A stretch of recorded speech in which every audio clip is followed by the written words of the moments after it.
What if I told you someone else's agenda influenced everything you thought about the world, every story you watched, every headline you read, and every fact you shared were all deliberately chosen, shared, presented, and structured to influence your thoughts?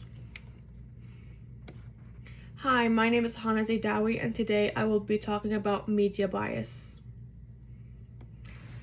So, first, the best way for me to explain to you what media bias is by explaining the structure of it. So basically, first we have selection bias, which is selecting which news are reported and which are not. 2, framing bias, so tone, word choices, and emphasis in storytelling. Omission bias, which is removing information that might alter the audience's opinion. So there are 3 types of media bias. So first we have political ideological bias, which is it depends on ownership, editorial staff members, or advertising pressure. News organizations may tilt left or right. For example, research indicates that Fox News and MSNBC often present the same events in various ways depending on their political stance.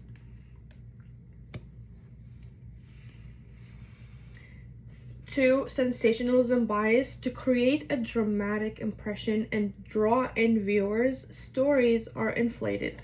If it bleeds, it leads. Refers to the idea that conflict and fear generate clicks, which in turn drive ad revenue, which determines what is covered.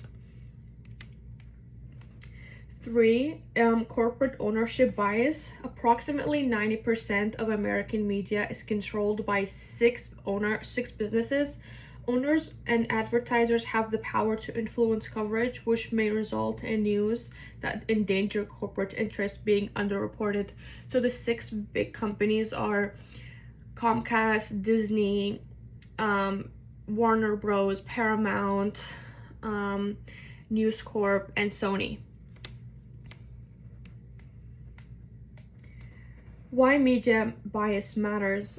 1, political decisions. Public perception about elections, policies, and leaders is shaped by biased media, often before people look at the facts. 2, business and finance. Sometimes selective framing of market-moving news affects consumer trust and investment behavior. 3, critical thinking. A confirmation bias is caused by repeated exposure to one-sided framing. We look for news that support our own beliefs. These are real examples of media bias. So we have the outlet lean, which is this, and then their examples.